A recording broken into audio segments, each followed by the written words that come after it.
या मुझे सताने वालों के हाथ से बचाओ, या उपद्रव करने वालों के वंश से छुड़ा लो। मुझे शिक्षा दो और मैं चुप रहूँगा, और मुझे समझाओ कि मैं किस बात में चूक की है।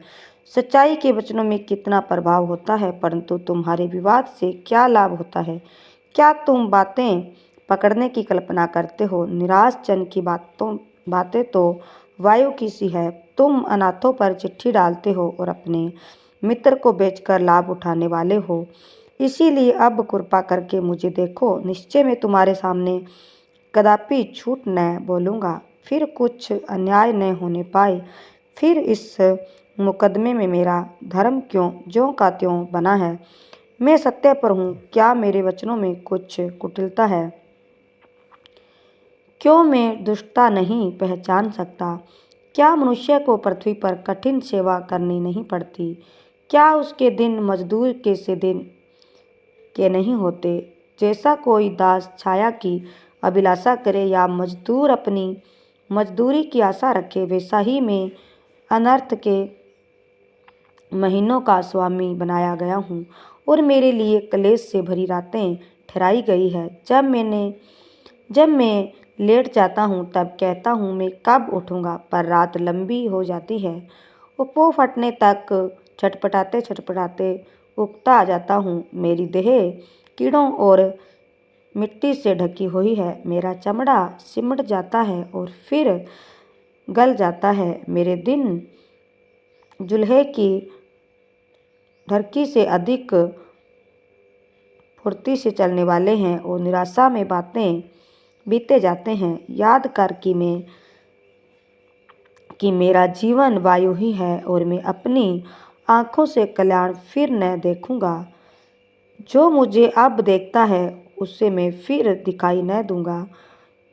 तेरी आँखें मेरी ओर लगी, परंतु मैं न मिलूँगा। जैसे बादल छटकर लोप हो जाता है, वैसे ही अधोलोक में उतरने वाला फिर वहाँ से नहीं लौट सकता।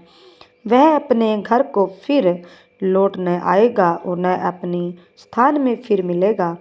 इसीलिए मैं अपना मुँह बंद न रखूँगा और अपने मन का खेद खोलकर कहूँगा, और अपने जीव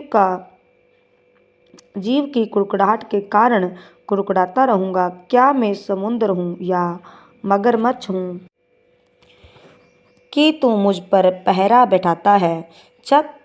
जब जब मैं सोचता हूँ कि मुझे खाट पर शांति मिलेगी और बिछोने पर मेरा खेद कुछ हल्का होगा, तब तब तू मुझे सपनों में घबरा देता है और दर्शनों से भयभीत कर देता है, यहाँ तक कि मेरा प्राण फांसी को और जीवन से मृत्यु को अधिक चाहता है। मुझे अपने जीवन से घृणा आती है और सर्वदा जीवित रहना नहीं चाहता। मेरा जीवन काल सांस सा, इसीलिए मुझे छोड़ दे। मनुष्य क्या है कि तू उससे महत्व दे और अपना मन उस पर लगाए, और प्रति भोर को उसकी सुधि ले, प्रति क्षण उसे जांचता रहे। और तू कब तक मेरी ओर आंखें लगाए रहेगा, और इतनी देर के लिए भी मुझे न छोड़ेगा कि मैं अपना थूक निगल लूँ? हे मनुष्य पर नज़र रखने वाले, मैंने पाप तो किया होगा, पर मैंने तेरा क्या बिगाड़ा है? तूने क्यों मुझको अपना निशाना बना लिया है, यहाँ तक कि मैं अपने ऊपर अपाही बोझ बना हूँ? तू क्यों मेरा अपराध क्षमा नहीं करता और मेरा अधर्म क्यों दूर नहीं करता? अब तो मैं मिट्टी में सो जाऊंगा, और तू मुझे यत्न से ढूंढेगा, पर मेरा पता नहीं मिलेगा।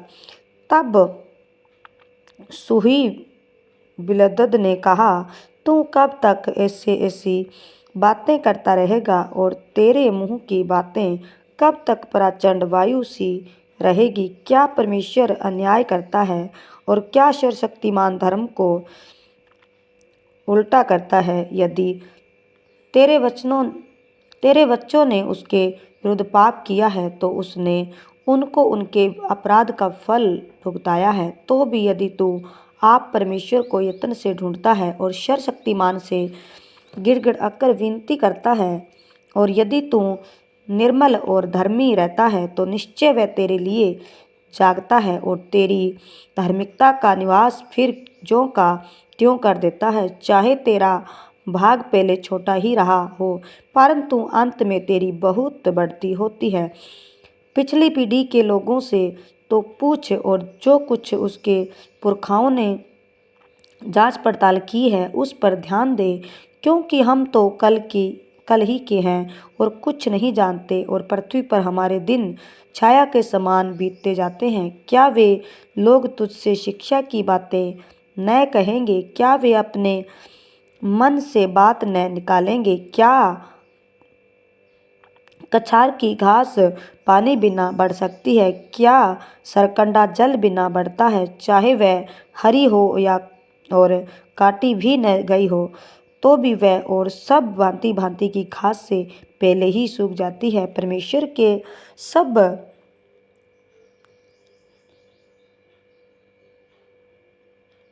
बिसराने वाले की गति ऐसी ही होती है, और भक्तिहीन की आशा टूट जाती है और उसकी आशा का मूल्य कट जाता है, और जिसका वह भरोसा करता है वह मकड़ी का जाला ठहरता है। चाहे वह अपने घर पर भरोसा रखे, परंतु वह न ठहरेगा। वह उससे दृढ़ता से थामेगा, परंतु वह शिथिल न रहेगा। वह धूप पाकर हरा भरा हो जाता है और उसकी डालियां बगीचे में चारों ओर फैलती है, और उसकी जड़ कंकड़ों के ढेर में लिपटी हुई रहती है, और वह पत्थर के स्थान को देख लेता है, परंतु जब वह अपने स्थान में से नष्ट किया जाता है तब वह स्थान उससे यह कहकर मुंह मोड़ लेगा कि मैंने तुझे कभी देखा ही नहीं। देख, उसकी आनंद भरी चाल यही है।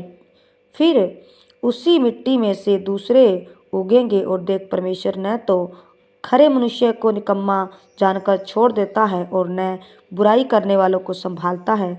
वह तो मुझे हंसमुख करेगा और तुझसे जय जयकार कराएगा। तेरे बैरी लज्जा का वस्त्र पहनेंगे और दुष्ट का डेरा कहीं रहने न पाएगा। आमीन।